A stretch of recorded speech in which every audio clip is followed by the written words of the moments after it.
नमस्कार सभी को। तो हम लोगों का आज का टॉपिक होगा एंगर मैनेजमेंट के ऊपर। तो स्पिरिचुअलिटी में कैसे एंगर को हैंडल करें और एंगर क्या है ओरिजिनली, उसको डिटेल में हम लोग समझेंगे। तो फर्स्ट क्वेश्चन शिवा आपसे है कि एंगर ये भी तो एक इमोशंस होता है।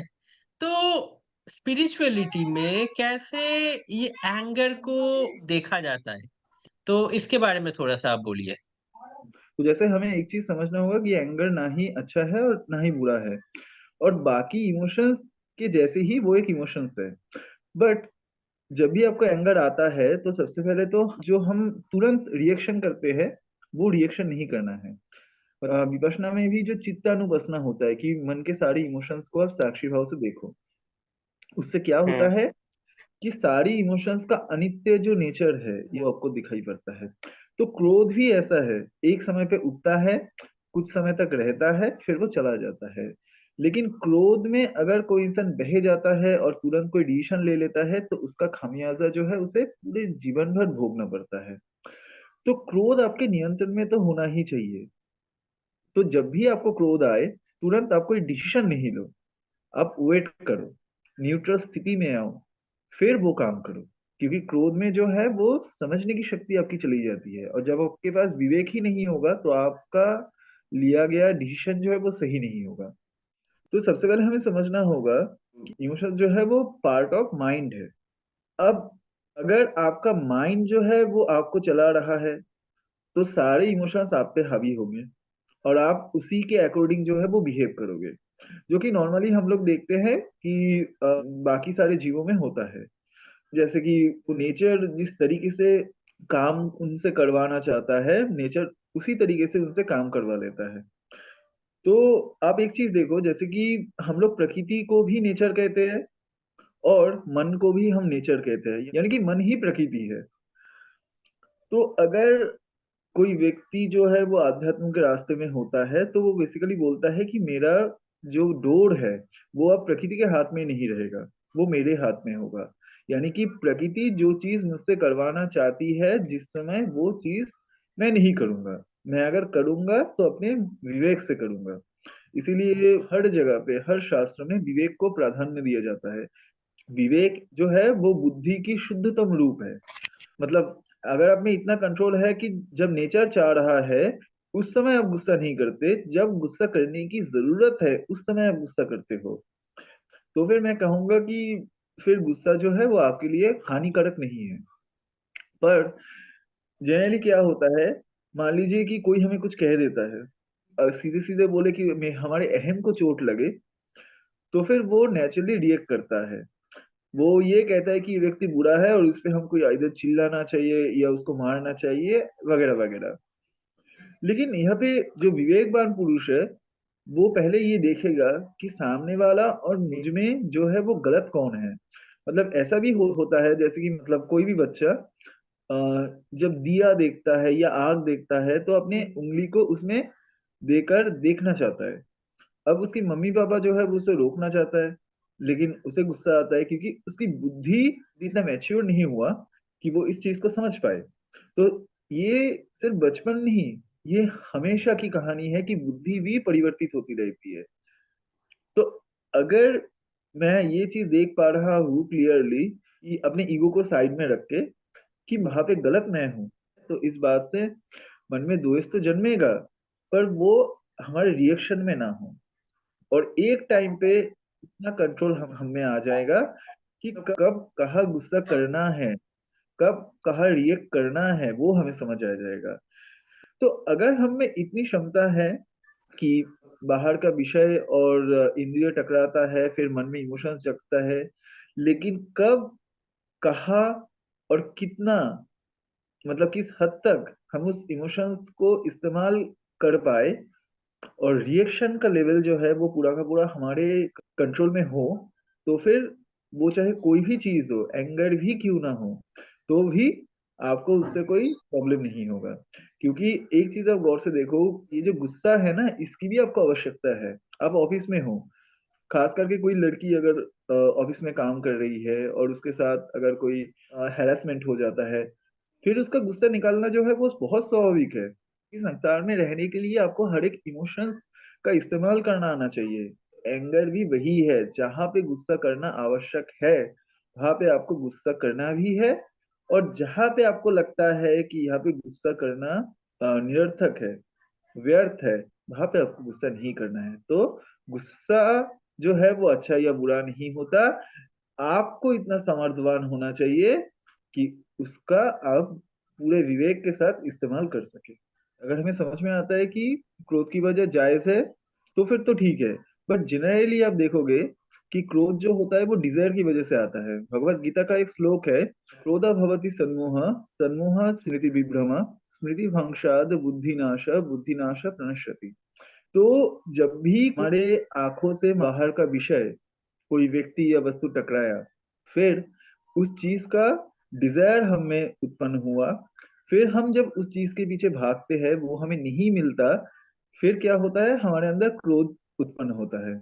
जैसे कि मैक्सिमम केसेस में हम देखते हैं ना, जो एसिड अटैक वाले केसेस होते हैं या फॉल्स रेप वाले केसेस होते हैं, वो क्या है, वो विकृत क्रोध का ही रूप है। कि कोई स्त्री को कोई पुरुष चाहिए था, वो नहीं मिला तो उसको गुस्सा आया, तो उस पुरुष पे जो है वो फॉल्स रेप के एलिगेशन लगा देता है। सिमिलरली एक लड़का क्या करता है, कोई स्त्री उसे पसंद आई, फिर वो नहीं मिलती, उसके ऊपर एसिड या कुछ जाके डाल देता है। ये भी क्रोध ही है, लेकिन ये विक्षिप्त क्रोध है, यानी कि क्रोध आपके नियंत्रण में नहीं है। तो जो क्रोध आपके डिजायर की वजह से आ रहा है वो क्रोध गलत है। पर जो क्रोध परिस्थिति पे डिपेंडेंट है, और उस समय आपका विवेक पूर्ण रूप से जागृत है कि आपको जो है अपने पूरे शक्ति का प्रयोग करना है, और जब तक आपके अंदर का जो क्रोध है वो शक्ति के रूप में बाहर नहीं आएगा, वो सिचुएशन को आप हैंडल नहीं कर पाओगे। इन दैट केस क्रोध जो है वो अच्छा होता है। जैसे कि नॉर्मली हम किसी भी गलत काम के अगेंस्ट में प्रोटेस्ट करते हैं, वहां पे भी क्रोध होता है, वो क्रोध जायज है। मतलब सिचुएशंस के अकॉर्डिंग, हमारी स्थिति के अकॉर्डिंग जो है इमोशंस सही या गलत होता है। इमोशंस अपने आप में सही या गलत नहीं होता। हाँ, अब बहुत सुंदर से आप बोले हैं शिवा। तो सबीर, आपको क्वेश्चन है कि डेली लाइफ में जैसे एंगर है, इसको कैसे हम्म। कंट्रोल करे, इसको कैसे हैंडल करे प्रैक्टिकल लाइफ में, तो इसके बारे में थोड़ा सा बोलिए। सो सबसे पहले ना हम ये देखेंगे गुस्सा आता क्यों है। तो जैसे शिवा ने बोला कि गुस्सा जो भी इमोशन है, कब कौन सा हमें कहाँ यूज करना है, वो अपने कंट्रोल में होना चाहिए, ना कि आउट ऑफ कंट्रोल होना चाहिए। जो ईगो बोलते हैं, किसी भी पर्सन की इमेज पे लगता है वो, तो उसको ये लगता है ये तो मैं हूँ, ये मुझे ऐसे कैसे बोल सकता है। एक जो अहम होता है उसके भीतर से आवाज आती है कि मेरे से ऊंची आवाज में बात की, मुझे गाली दिया। तब वो गुस्सा एकदम से उसको ऑटोमेटिक होता है, फिर वो आउट ऑफ कंट्रोल हो जाता है, उसको देखना नहीं आता है अपने आप को। जिसको इंडिविजुअली अपने आप को देखना आता है, तो वहां पे वो उसको अपने रिएक्शंस को, इमोशन को कंट्रोल कर सकता है। जैसे कि कोई भी स्थिति हो, परिस्थिति हो, कोई भी आपको कुछ बोलता हो, वहां पे रिएक्ट करने से पहले कुछ सेकंड का टाइम लो। बहुत प्रैक्टिकल चीज है। एटलीस्ट कुछ सेकंड लो, या फिर अगर पॉसिबल हो तो 1-2 मिनट का टाइम लो, फिर उसके बाद रिएक्ट करो। क्योंकि उसके बाद जो तुम्हारा माइंड प्रोसेस करने लगता है, एंड जो भी उसके सरकमस्टांसेस होते हैं, उसके हिसाब से तुम रिएक्ट कर सकते हो। ये बहुत ही प्रैक्टिकल चीज है, एंड मैंने भी ट्राई करके देखा है। किसी को कोई मार रहा है नाजायज, तो वहां पे गुस्सा करना जायज है, वहां को तुमको आवाज उठानी पड़ेगी। तो वहां पे गुस्सा करना, इट्स अ गुड थिंग। तो वहां पे आपको इमोशन लाना होगा। And it's not about just anger. Even मान लो किसी को, कोई बच्चे को चुरा के लेके जा रहा है, या कोई तुम्हारे बड़े भाई को मार रहा है, तुम बोलोगे नहीं लड़ाई गलत है, तो वहां पे तुम गलत हो गए, वहां पे तुमको फाइट भी करना पड़ेगा, है ना। You have to take a stand.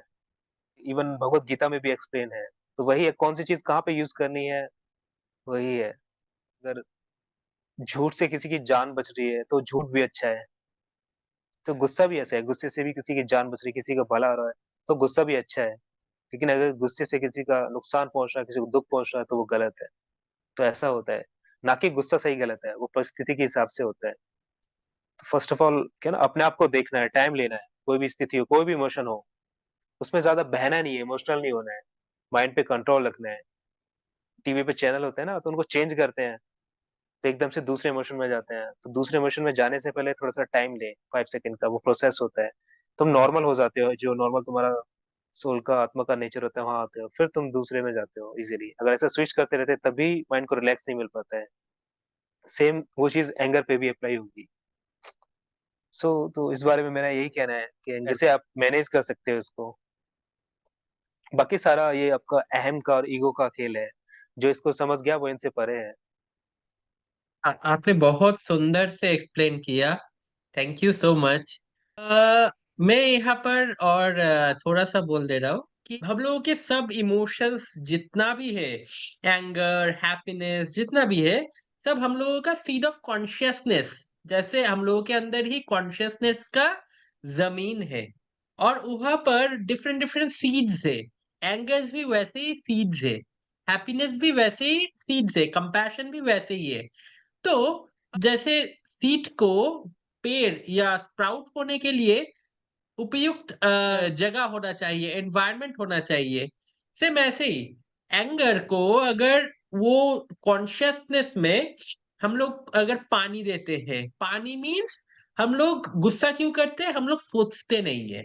Suppose घर में थोड़ा सा झगड़ा हो रहा है, क्यों झगड़ा हो रहा है, कुछ हम लोग समझते नहीं है, नहीं मुझे ये समझना नहीं है, तुम जाओ, ऐसे करके। ठीक, एंगर ये स्पार्क्स के जैसा होता है, एक छोटा सा चिंगारी जैसे पूरा एक फॉरेस्ट को जला दे सकता है, सेम वैसे ही एंगर भी जो सीड ऑफ कॉन्शियसनेस में फिर स्प्राउट होता है।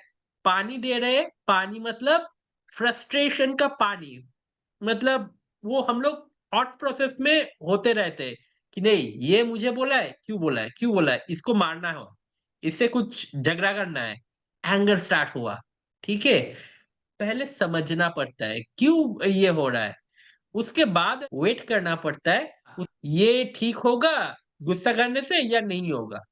गुस्सा भी या एंगर भी कुछ कुछ जगह पर जैसे इम्प्लीमेंट करना जरूरी होता है, जैसे कुछ बहुत खराब हो रहा है आंखों के सामने, उसके लिए एंगर दिखाना पड़ता है। वो जगह, प्लेस टू प्लेस वैरी करता है, वो डिपेंड करता है। हम लोग अपने आप के अंदर का जो गुस्सा आ रहा है और उसको देखना पड़ेगा कुछ सेकंड्स के लिए, हम लोग सेकंड्स के लिए वेट ही नहीं करते, देखना जरूरी है, यही एग्ज़ैक्टली। बोलना था।